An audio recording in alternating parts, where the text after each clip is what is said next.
এক সাকিব রাজনীতিতে এসে বলতে গেলে সব হারালেন। বিপিএল এর সময় তামিম ইকবাল যখন শহীদ আফ্রিদিকে জিজ্ঞাসা করেছিলেন তিনি পলিটিক্সে আসবেন কিনা, তখন তিনি মজা করেই বলেছিলেন, ভাই তোমাদের দেশের অবস্থা দেখেছি, আমি আসবো না।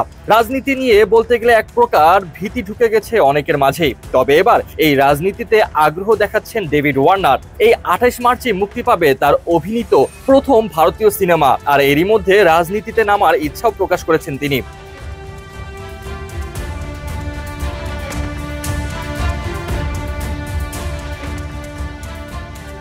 সামাজিক যোগাযোগ মাধ্যম এক্সে ওয়ার্নার পোস্ট করে লিখেছেন, আমার মনে হয় আমার সংসদ সদস্য হওয়া উচিত। এই নিয়ে আপনাদের ভাবনা কি? এই পোস্টের পর ভক্তদের মধ্যে নানা ধরনের প্রতিক্রিয়া এসেছে। অনেকে জানতে চেয়েছেন তিনি কি অস্ট্রেলিয়া নাকি ভারতের সংসদের কথা বলছেন, কারণ ভারতে তার বিপুল জনপ্রিয়তা রয়েছে, হোক সেটা খেলার কারণে অথবা তার ইনস্টাগ্রাম পোস্টের কারণে।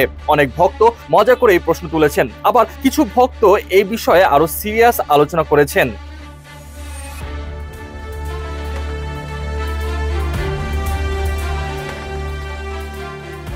এক ভক্ত স্টিভ অ্যান্ডারসন মন্তব্য করে বলেছেন, স্বতন্ত্র প্রার্থী হিসেবে যদিও এখন আরো বেশি স্বতন্ত্র প্রার্থী নির্বাচনে অংশ নিচ্ছেন, তবে আপনি কি জানেন কি কি প্রয়োজন? একজন ম্যানেজার, স্বেচ্ছাসেবক এবং অর্থের প্রয়োজন হবে। আপনি যদি প্রধান দলের অংশ না হন তবে সিনেটের কথা ভাবতে পারেন, এটা সহজ হতে পারে।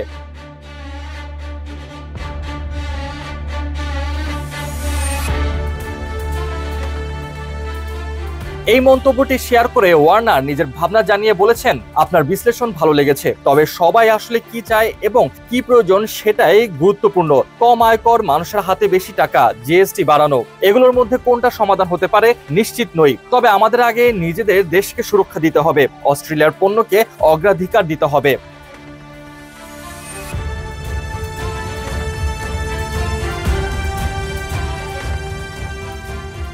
এখন দেখার বিষয় ডেভিড ওয়ার্নার রাজনীতিতে যোগ দেন কিনা। এর আগে অস্ট্রেলিয়ার রাগবি লিগের কিংবদন্তি গ্লেন লাজারাস 2013 থেকে 2017 সাল পর্যন্ত কিছু সময়ের জন্য রাজনীতিতে অংশ নিয়েছিলেন। তবে তার সাবেক সতীর্থ মেল মেনিঙ্গার অভিজ্ঞতা খুব একটা ভালো ছিল না। রাজনীতিতে যোগ দেওয়ার পর প্রথম রেডিও সাক্ষাৎকারে তিনি সরে দাঁড়িয়েছিলেন। এবার ওয়ার্নার যদি সত্যি রাজনীতিতে আসেন তবে তার পথ চলা কেমন হবে তার সময় বলে দিবে।